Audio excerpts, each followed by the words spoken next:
चलिए, तो D'Alembert principal, देखो 3 तरह के मोशन हम लोगों ने डिस्कस कर रखे हैं। पहला मोशन क्या होता है? ट्रांसलेशन।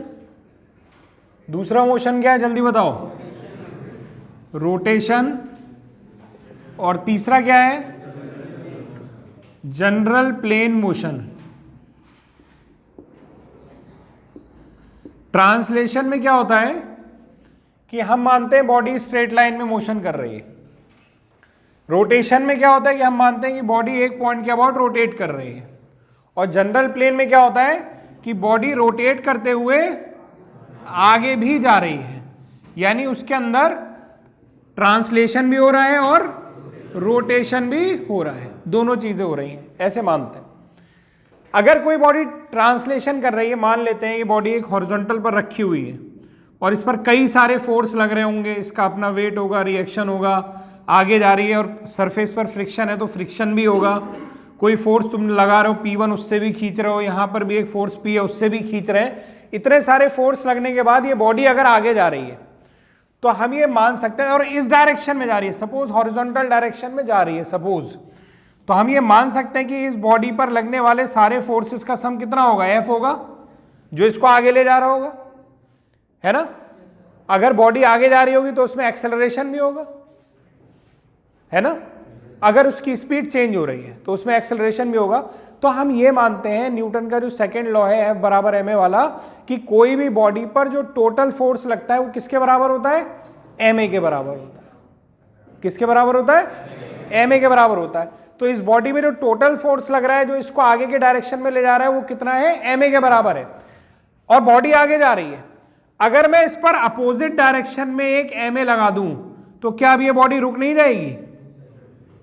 इधर F और इस डायरेक्शन में एक ma अगर लगा दूं तो क्या ये बॉडी रुक नहीं जाएगी? इसको बोलते हैं डीएलेम्बर्ट फोर्स। यही है डीएलेम्बर्ट प्रिंसिपल, कि कोई बॉडी अगर आगे जा रही है या किसी भी डायरेक्शन में जा रही है तो वो एक नेट फोर्स से आगे जा रही होगी। ट्रांसलेशन में नेट फोर्स से आगे जा रही होगी, और नेट फोर्स किसी भी बॉडी पर कितना होता है? ma होता है। तो अगर हमें बॉडी को रोकना है तो हम क्या करेंगे? अपोजिट डायरेक्शन में ma लगा दे तो बॉडी रुक जाएगी। तो ये डीएलेम्बर्ट प्रिंसिपल है ट्रांसलेशन के लिए। रोटेशन के लिए क्या है? कोई भी बॉडी अगर रोटेट करती है तो उसके पास अपना एक टॉर्क होता है जिससे वो रोटेट करती है। वो नेट टॉर्क जो होता है, नेट टॉर्क, टी नेट कह दे रहा हूं, वो बराबर होता है आई अल्फा के। जैसे यहां टोटल फोर्स किसके बराबर होता है? ma के। इसी तरह रोटेशन में टोटल टॉर्क किसके बराबर होता है? आई अल्फा के, जहां पर आई क्या है? उसका मोमेंट ऑफ इनर्शिया, और अल्फा क्या है? उसका एंगुलर एक्सेलरेशन। तो अगर मान लेते हैं कोई बॉडी पर काफी सारे, जैसे बॉडी रोटेट कर रही है तो इस डायरेक्शन में, इस डायरेक्शन में मान लेते हैं कई सारे टॉर्क लगे हुए हैं, T1, T2, T3, जिसकी वजह से ऐसे रोटेट कर रही है। तो अगर हमें इसे रोकना है तो नेट टॉर्क कितना होता है? Total I alpha. तो मुझे क्या करना होगा? अपोजिट डायरेक्शन में क्या लगाना होगा? आई अल्फा, यानी T net, net torque minus आई अल्फा। जैसे ही मैं ये लगाऊंगा बॉडी क्या होगी? स्टेबल हो जाएगी, यानी नेट मूवमेंट जो है उसका वो क्या हो गया? 0 हो गया। ये मैंने कंडीशन क्या लगाई? सिग्मा m 0 कर दिया मैंने। भाई आप ऐसे समझो कि कोई बॉडी, ये 3 टॉर्क है, T1, T2 और T3। तो T1 इधर है, T2 इधर है और T3 इधर है, और इसकी वजह से पूरी बॉडी इस डायरेक्शन में रोटेट कर रही है। अब तुम्हें इसे रोकना है तो तुम क्या करोगे? अपोजिट डायरेक्शन में क्या लगाओगे? आई अल्फा। क्योंकि किसी भी बॉडी पर जो टोटल टॉर्क काम करता है वो किसके बराबर होता है? आई अल्फा के बराबर होता है। तो रोटेशन में अगर हमें डीएलेम्बर्ट प्रिंसिपल अप्लाई करना है तो हम क्या करेंगे? नेट टॉर्क निकाल के अपोजिट डायरेक्शन में आई अल्फा लगाएंगे और बॉडी को रोक लेंगे। और जैसे ही हमने बॉडी को रोका तो बॉडी हो गई स्टैटिक, और स्टैटिक हो गई तो हम लोग ने जो 2 डायमेंशनल फोर्स सिस्टम अभी थोड़े दिन पहले पढ़ा था तो उसका वो सवाल बन जाएगा, यानी सिग्मा fx 0, सिग्मा fy 0 और सिग्मा m 0। जब इस लीनियर में मोशन में हम लोग बॉडी को रोक रहे हैं तो सिग्मा fx 0, सिग्मा fy 0 हो गया। रोटेशन में रोक रहे हैं तो सिग्मा m 0 हो गया। और अगर बॉडी जनरल प्लेन मोशन कर रही है तो हमें उस बॉडी के जनरल प्लेन मोशन को रोकने के लिए, भाई ये सेंटर आगे ना जाए, इसके लिए हम क्या करेंगे? अपोजिट में क्या लगाएंगे? ma। अच्छा, तुमने अगर अपोजिट में ma लगा दिया, तुम कहोगे सर बॉडी तो रुक गई, वो अपनी जगह रोटेट करने लगेगी। तो अपनी जगह अगर वो रोटेट करने लगेगी तो उसको रोकने के लिए क्या लगाओगे? आई अल्फा। तो इस केस में ये दोनों चीजें एक साथ लगेंगी, इस केस में केवल अपोजिट में एम ए लगेगा, इस केस में केवल अपोजिट में आई अल्फा लगेगा, और इस केस में दोनों चीजें एक साथ अप्लाई होंगी। इतनी बात समझ में आई? डीएलेम्बर्ट प्रिंसिपल करता क्या है कि डायनामिक बॉडी को स्टैटिक में बदल देता है। यही तो यूज किया हम लोग ने, बॉडी को हम रोक दे रहे हैं। चलिए इतना नोट करो पहले।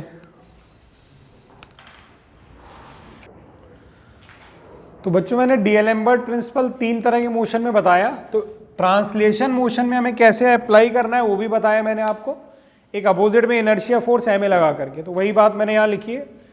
और डीएलेम्बर्ट प्रिंसिपल काहे के लिए यूज करते हैं हम लोग? To convert the dynamic equilibrium into a static equilibrium. अब क्वेश्चन देखते हैं जरा। सबसे पहले हमारा जो क्वेश्चन है वो हमारे पास लिफ्ट का केस है। पहला क्वेश्चन पढ़े आपकी बुक में है,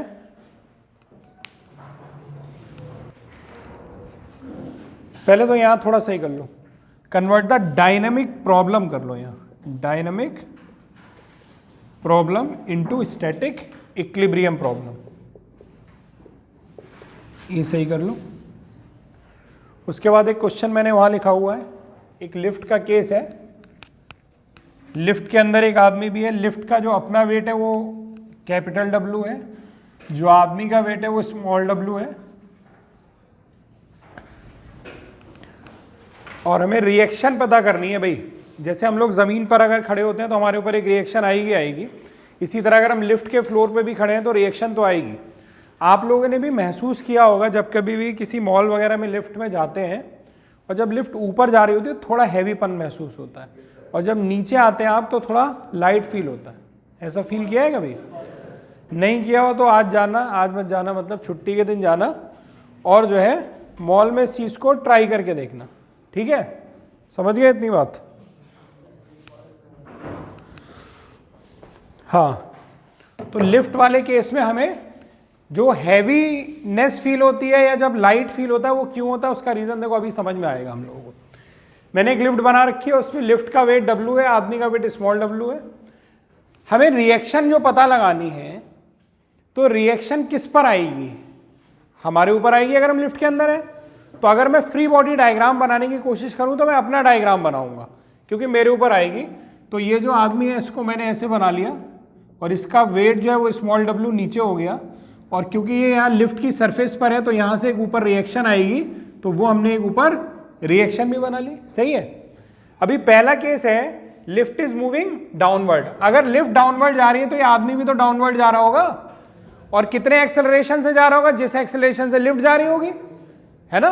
तो मान लेते हैं कि लिफ्ट का एक्सेलरेशन जो है वो a है, तो ये नीचे आ रही होगी लिफ्ट a एक्सेलरेशन से।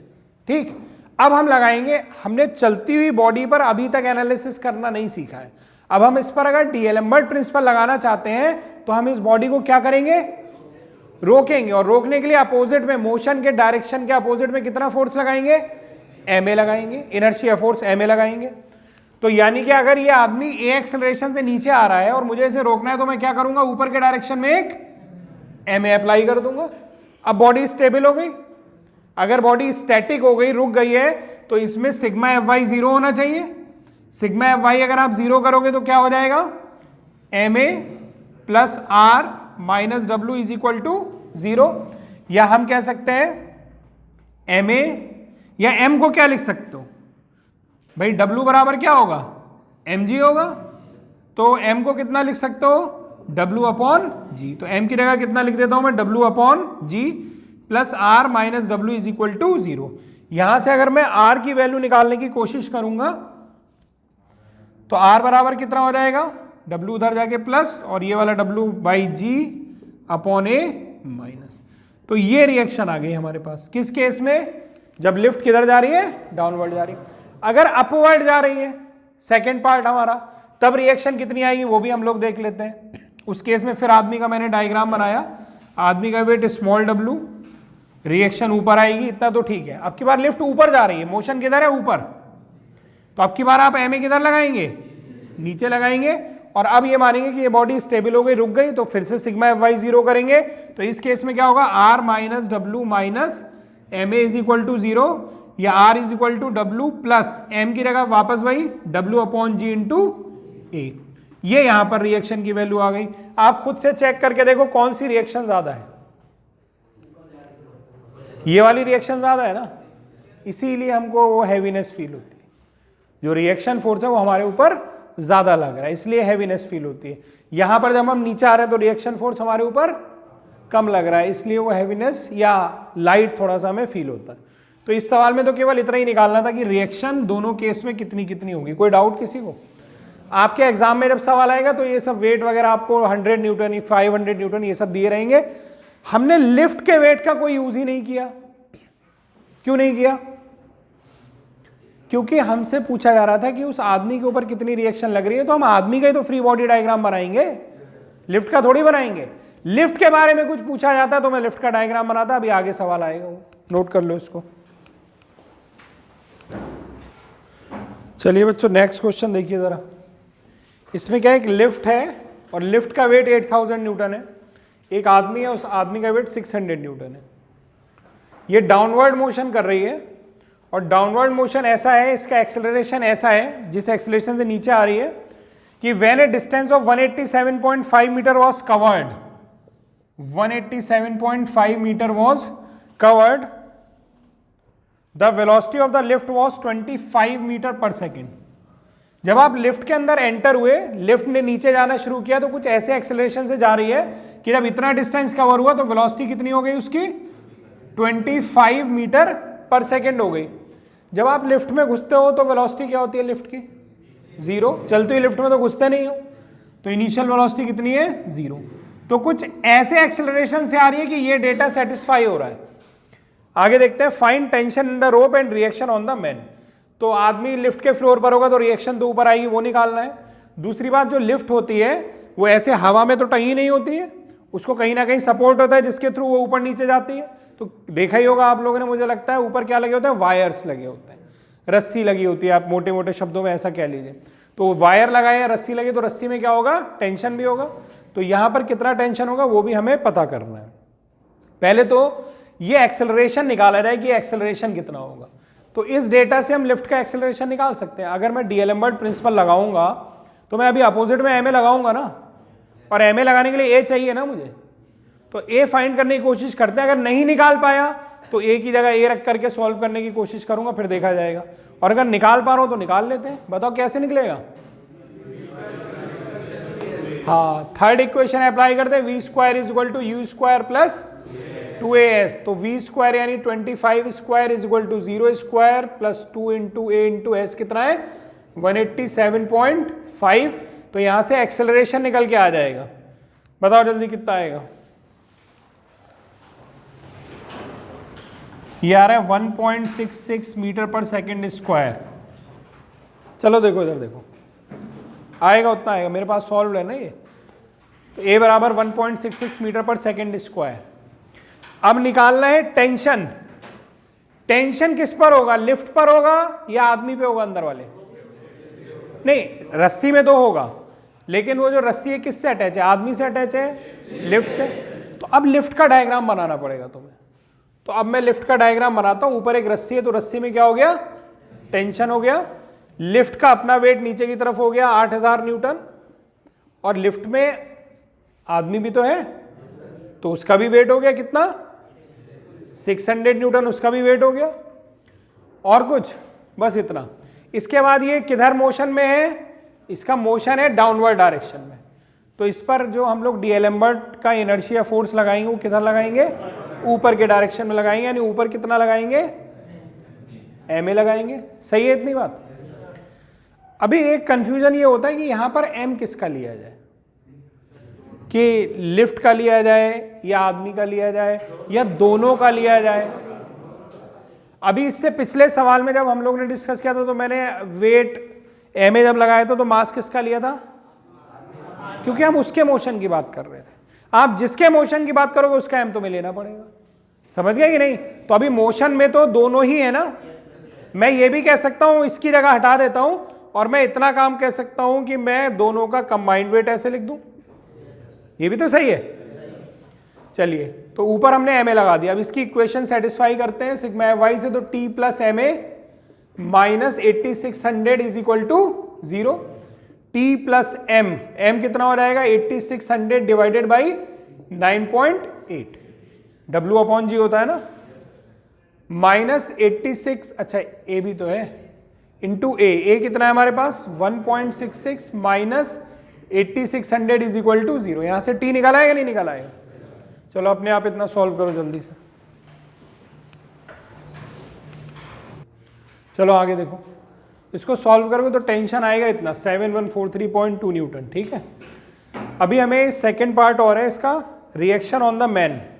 तो रिएक्शन तो आदमी पर ही आनी है, तो हम लोग आदमी का डायग्राम बनाएंगे। तो देखो यहाँ पर इतने में ही हो जाएगा। आदमी का वेट कितना दिया हुआ है आप लोगों को? 600 न्यूटन दिया है। तो आदमी का अगर फ्री बॉडी डायग्राम हम लोग बनाए तो ऐसे छोटा सा डायग्राम बना दे रहे हैं। आदमी का वेट कितना है 600 न्यूटन, और आदमी लिफ्ट के फ्लोर पर होगा, तो यहाँ पर ऊपर एक रिएक्शन, सही है। और उसके बाद उसका मोशन किधर हो रहा है, क्योंकि पूरी लिफ्ट डाउनवर्ड आ रही है, तो भाई वो आदमी भी डाउनवर्ड ही आ रहा होगा। अगर उसका मोशन डाउनवर्ड है कितने एक्सेलरेशन से? ए एक्सेलरेशन से, क्योंकि लिफ्ट का एक्सेलरेशन ए ही था ना, तो आदमी का भी ए होगा। तो अपोजिट में क्या लगाएंगे हम लोग? M A. एम किसका लेंगे? जो फ्री बॉडी डायग्राम में वेट ले रहा हो ना उसका एम लेंगे, सीधा सा कॉन्सेप्ट है। यानी यहां पर मैं डायरेक्ट लिख दे रहा हूं आपके पास 600 अपॉन 9.8, ये एम हो गया इंटू ए हो गया। इसकी इक्वेशन अगर आप लोग बनाएंगे तो क्या हो जाएगा? R plus 600 upon 9.8 a minus 600 is equal to 0, या आर इज इक्वल टू क्या हो जाएगा 600 उधर जाके प्लस और ये माइनस, तो 600 माइनस 600 अपॉन 9.8 इंटू 1.66। निकाल लो, रिएक्शन आ जाएगी। कैलकुलेट करो इसको जल्दी से, और ये वैल्यू हमारे पास सॉल्व है, तो ये 499 न्यूटन के आसपास आना चाहिए आपका भी। चेक कर लीजिएगा जल्दी से।